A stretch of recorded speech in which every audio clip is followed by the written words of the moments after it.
there, phenoms and phenoms in the making. This is Shay Daniels and welcome to my channel. Well, if you have tuned in today, it is because of the question that I posed, and that is, should I or should I not make goals this year? Well, the answer for me, and I believe it is for you too, is a resounding yes. We should make goals this year. Now, the whole reason why I even posed the question was because in times past, I have not, and I repeat, I have not been that successful in accomplishing goals that I've set for the year. And I really believe there are a lot of reasons for that. Now, if you're like me and you're interested in goal setting, or if you're also like me and you are a goals person, that is a list checker, admittedly so, right here, list checker. All right, so if that's you, you probably have heard of the strategy called SMART goals. And that is, a SMART goal is all about setting specific, measurable, achievable, realistic, and time-sensitive goals. Now, I know all about this strategy, and in some ways, I have even attempted to implement this particular strategy. But even though I have put forth some effort, I have not had much success. And I think that I'm not the only one. At least I hope I'm not the only one. So this time around, what I want to do is to revamp or take another look at how I approach goals and achieving my goals this year. I really do believe that 2021 is the year to achieve. This is my year not to hold back, but to press forward and not allow fear to put me in a box. I am decreeing and declaring that 2021 is the year of no boxes. 2021 is the year of no limits for me. How about you? All right, so let me share my strategy. Now, I love the SMART acronym, but what I want to do is add 2 additional letters to that acronym. Those letters are E and R. The E would be for evaluate, and the R would be for review. Not only am I going to put in place everything that the acronym states, but with the E and the R, I really believe it's going to help to make sure that I am staying on track with the goals that I've set. What I'm going to do differently this year is that instead of looking at goals for the entire year or setting 50 plus goals or 100 plus goals, which for me just hasn't been the right game plan. No shade to those who do use that particular strategy because it works for them. But that's not my situation. That's not my testimony, as they say in the church. So what the plan is for me, and I think you might want to join in on this particular track that I'm going to take this year. And that is, I want to set my goals for the quarter. I'm going to take small bites, small chunks in order to achieve my goal. That's right. I'm going to take a quarterly goal setting approach. Now, what this looks like is that by March 31st, I want to have achieved the goals that I've set for this quarter. And instead of setting 50 goals or 100 goals, I'm just going to set 10 goals for this quarter. I believe that in making sure that I have a smaller time period in which to achieve goals is going to press upon me a sense of urgency. I also think that in setting goals that are just for the quarter and not a plethora of goals that are just overwhelming, that it will help me to really focus and not get overwhelmed, which typically is the case for me. Now, in looking at this approach, let me share with you the 10 goals that I have planned for this year. The first, you're a part of, because if you're watching this video, it goes to my goal of creating and starting my YouTube channel. So thank you for joining me on this journey. The next goal I have for myself is to finish writing my book. Now, that means that I have to finish up the last few chapters. I have to make sure it gets edited, and I have to make sure that it gets published, all by March 31st. My third goal is that I want to achieve my 5-year teaching certification. I'm a 3rd grade teacher in the state of Florida, and I currently have my 3-year temporary certification. The only thing that's holding me back for the 5-year certification is one particular test, and that's the general knowledge mathematics test.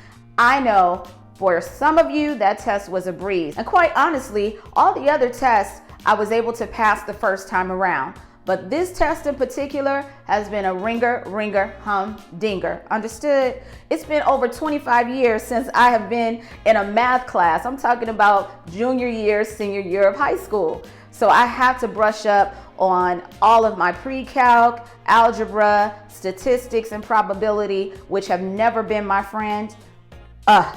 Can't stand that one. So listen, this is the thing. Let me go on with my other goals. So not only do I want to get my 5-year certification, but I also want to make sure, and this is a real important goal for me, and that is that I'm spending more quality time with my family. I am the mother of 2 young men, 21 and 14, and the wife of one husband for almost 23 years. And I believe that time spent with them is priceless. And I want to make sure I'm putting concerted effort into spending time sharing, laughing, and talking with them.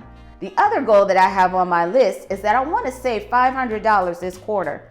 Now, for some of you, $500 may not be a lot of money, but for me, it's a little bit of a stretch. So, $500 by the 31st. Next, I want to raise my credit score by 50 points. Now, I'm not sure if this is a ridiculous goal or an attainable goal, but it's what I've set for myself because I think 50 points will make a significant difference in my current situation. Another goal that I have set for myself is in the work arena. As a 3rd grade teacher, you can imagine that paperwork, grading, lesson planning can be overwhelming.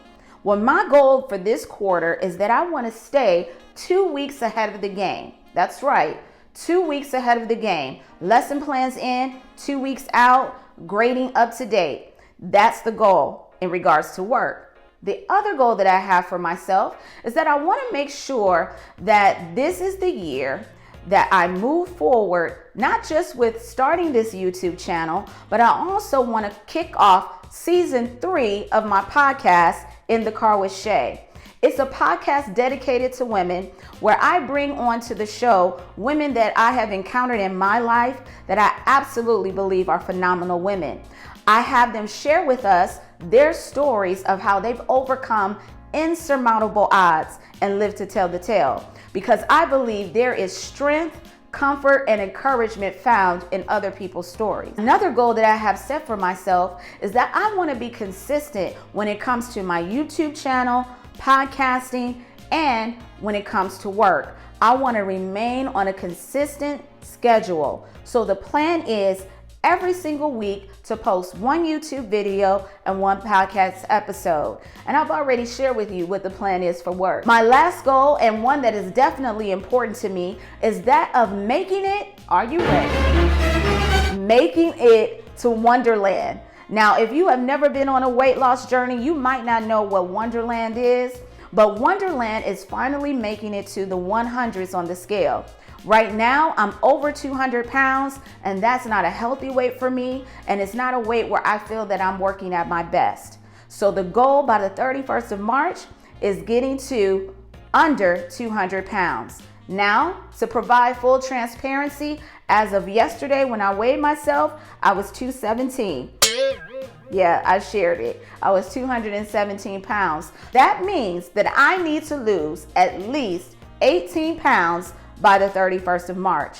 And I believe I can do it. It will require that I put in the effort with my diet, water intake, and exercise. And I am committed to doing that. So the question that I have for you, are you willing to join me on this challenge? I am calling it the Quarterly Goal Setting Challenge. If you are willing to take this step with me, I need you to put a comment in the comment section of this particular video. Not only do I need you to do that, but before you set any goals, if you haven't already, I want you to think about 4 things that I believe are important when it comes to goal setting. You need to sit down and write out really clear goals. You need to figure out what is the what that you want to accomplish. Secondly, you need to figure out what is your why. Why are you wanting to accomplish these goals? I am a firm believer that your why is so important that if you're not clear on your why, it's a lot easier to give up when things get tight. Third thing that you need to get clear on in setting your goals is the how. How can you accomplish the goals that you're setting out to do? It's one thing to write out what you want to do, but if you have no idea of how to get there, what's the point? The fourth and final thing that you need to understand when it comes to writing out your goals and making sure that you have clear and specific goals for yourself is that you need to figure out the when. But guess what? I've already figured that out for you, because the when for us is March 31st. That's our first end date. Now, going back to what I said in regards to the SMART-er strategy, when we get to the evaluation and the review, that's going to happen every single month. So at the end of January, February, and of course, the end of March, we're going to sit down and evaluate where are we when it comes to achieving our goals that we've set. And what do we need to do to continue on making forward progression to what we say we want to do?